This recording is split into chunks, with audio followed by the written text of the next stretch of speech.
네, 알겠습니다. 자, 오늘 또 1부 재미있으셨는지 모르겠지만 또 2부도 유익하고 활기차고 또 긍정적인 부분을 찾아서 여러분을 시원하고 또 지식적으로 도움이 되고 또 경험이 없는 분들은 간접 경험할 수 있는 그러한 좋은 시간을 또 이어가도록 하겠습니다. 여러분 궁금한 거 있으시면 지금 전화 주시기 바랍니다. 열심히 상담해 드리도록 하겠습니다. 네, 차윤우 대표께서 또 일부 열심히 여러분의 열정적으로 고민 상담을 해주셔가지고 자켓을 또 벗고 또 2부 이어가시고 있습니다. 2부 시간에 칠판에 서울의 자치구 25개를 거의 다 적으신 것 같았는데요. 꾹꾹 박사의 명강의 시간 2부 진행해 볼게요. 어떤 내용 설명해 주시려고 이렇게 열심히 적으셨을지 궁금하거든요. 대표님 바로 전해 주실까요? 네, 그 1부에서 부동산 규제에도 불구하고 부동산 가격이 하락하지 않는 이유를 설명하다가 아파트 가격도 지금 현재 상승하고 있지만 요즘 빌라 가격이 상승하고 있다. 이런 부분들을 좀 한번 다뤄보는 부분에서 한번 오늘 또 이번 시간에는 서울에 빌라마저도 공급이 사라지고 있다. Why? 왜에 대해서 한번 좀 설명해 볼까 합니다. 대부분 아파트가 좀 더 안정적이고 새도 잘 나가고 그리고 또 우리가 살기도 좋기 때문에 아파트 선호도가 많이 높습니다. 그런데 우리가 보통 아파트를 지으려면 먼저 필요한 게 있죠.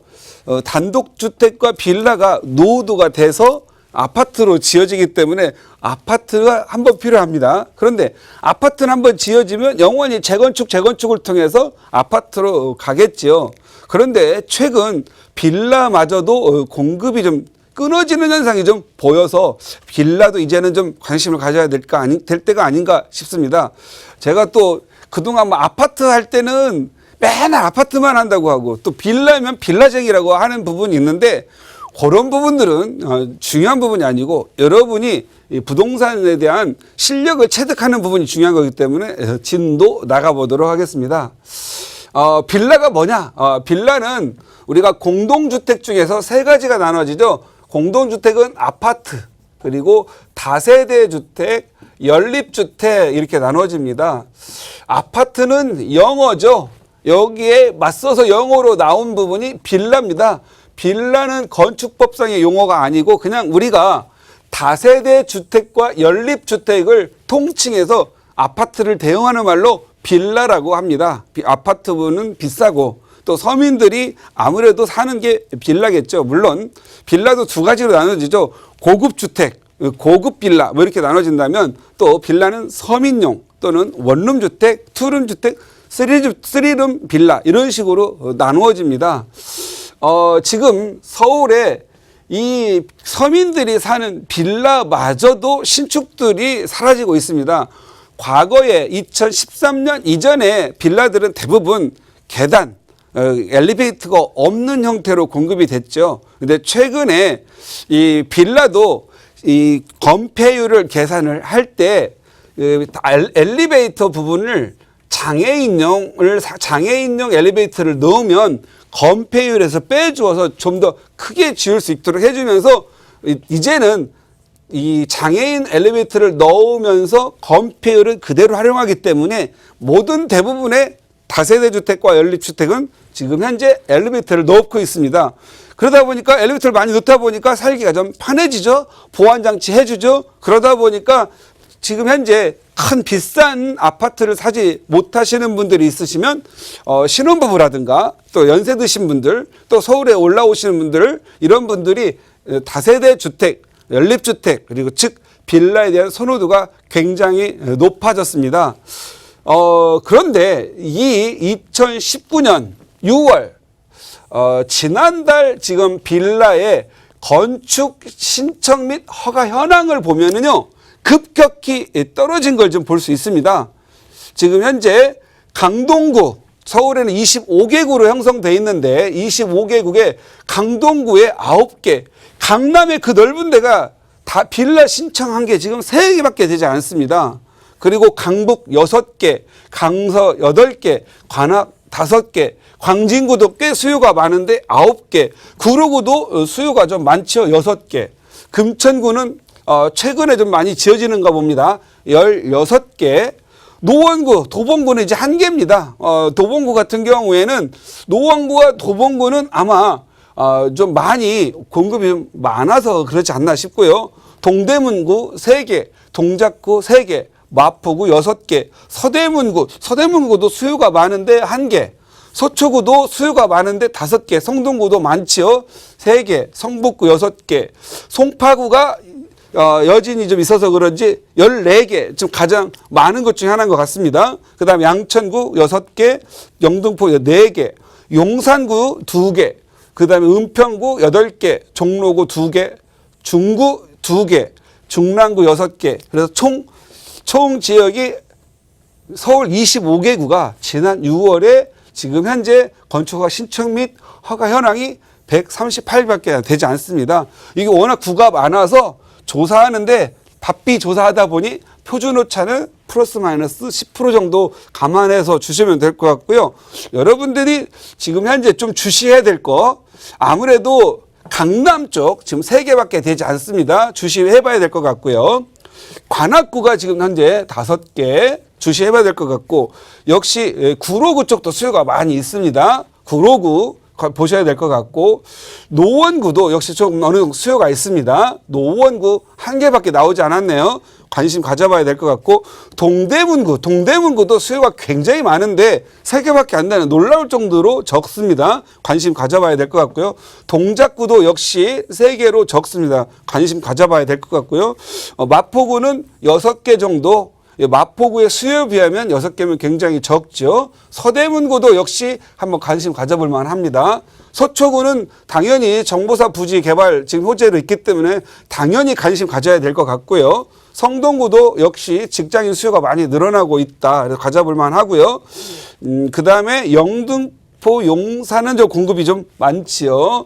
은평구, 종로구가 또 현재 관심을 많이 가져봐야 될 것 같습니다. 중구도 또한 수요가 강북의 도심과 강남을 연결하는 곳이죠. 관심을 가져볼 만하겠고, 관심을 가져볼 만한 지역이 많이 늘어났다. 왜? 공급이 사라지고 있기 때문이고, 전세 임대 수요가 많고 오히려 실거주 수요가 많이 있다, 이렇게 보시면 될 것 같습니다. 과연 이 빌라의 공급이 줄어드는 이유가 뭘까요? 라고 생각을 해봐야 되겠죠. Why? 빌라 공급이 줄어든 이유는 첫 번째는요, 제가 가장 여러 가지 있겠지만 가장 큰 이유는 올 2019년 3월 1일 이후로 주차장법이 강화됐습니다. 대부분 땅들이 50평에서 52평형으로 구성된 단독 다가구 주택을 부셔서 신축 부지를 만드는데, 이거 가지고는 이제 안 되죠. 이 3월 1일 이후에는 적어도 56평 이상의 땅이 있어야 되고, 접도 면적도 12에서 13m 정도가 늘어났기 때문에, 접도면 길이가 늘어났기 때문에 이런 땅을 이제 찾기가 귀해졌다. 그래서 30평짜리 이제 두 옆집을 합쳐가지고 지어야 되는데, 이 옆집과의 사이가 안 좋은 사람들이 대부분이거나 필요를 못 느끼는 분들이 있기 때문에 지금 현재 이 주차장법 강화 이후로 지을 땅을 찾기, 신축 부지를 할 만한 단독주택을 찾기가 어려워졌다. 그래서 공격이 급격히 줄어들었고요. 두 번째, 지금 4월 23일 날 갑자기 예고도 없이 정말 세금 뜯어가고 범칙금 뜯어가는 데 있어서는 예고도 없이 항상 하지요. 그리고 뭔가 혜택을 줄 것 같은 경과 규정을 많이 가져가는데 예고도 없이 4월 23일 날, 이것은 지금 현재 제가 봤을 때 서민들을 굉장히 괴롭히는 악법 중에 하나가 아닌가 싶은데, 불법 확장 범칙금 강화를 무조건 했습니다. 좀 더 경과 규정을 좀 두고 해야 되는데, 정부에서도 한 6개월 정도 경과 규정을 두라고 한 것 같은데 바로 시행을 했죠. 그래서 20년, 30년 그런 노후화된 주택도 이제 20년, 30년 전에 불법 확장을 해서, 그러니까 달안에서 사용했다 하더라도 적발 즉시로부터 과거에는 5년 동안 1년에 연 1회씩 5년 동안 이행강제금 범칙금을 부여했는데, 이제는 철거할 때까지 영원히 이 범칙금을 강화하겠다라고 해가지고 지금 불법 확장을 거의 때려잡는 수준으로 지금 현재 진행되고 있어서 돈을 좀 많이 벌고 있다. 이렇게 보시면 될 것 같습니다. 세 번째도 이거 참 그렇죠. 신축 부지가 자연 감소가 됐습니다. 서울이 아파트가 들어서고 재개발, 재건축을 진행 많이 하면서 신축 부지에 자연 감소가 많이 일어났죠. 그래서 공급이 안 됐는데 지금 다섯 번째 이유는 인건비의 대폭 상승. 인건비가 상승을 하면 원자재 값도 상승을 당연히 하겠죠. 그래서 이렇습니다. 그런데 통틀어서 누가 빌라를 지어서 공급하느냐?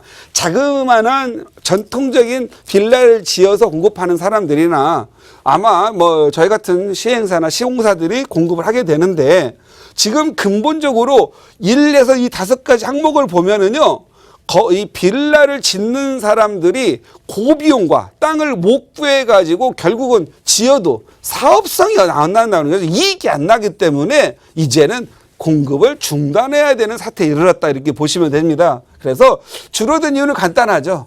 땅이 비싸더라도 또는 인건비가 높더라도 그 지어서 공급할 수 있어야 되는데 분양가는 제한적이고 그리고 가격은 높아가지고 소위 이 공사를 하는 시공비도 안 나오기 때문에 이제는 공급할 수가 없는 상황에 도달한 거죠. 그렇다면 지금 현재 우리가 보통 8억 이상, 그러니까 아파트 가격이 33평형 아파트 가격이 적어도 7, 8억 이상 되는 지역에 다세대 주택은 보통 3억 정도 하겠죠. 그래서 그런 지역을 조금씩 공략을 해 나가면 우리 시청자님들도 어느 정도 빌라 가격의 상승으로 인한 수익을 남길 거 보이는데요. 항상 이런 거죠.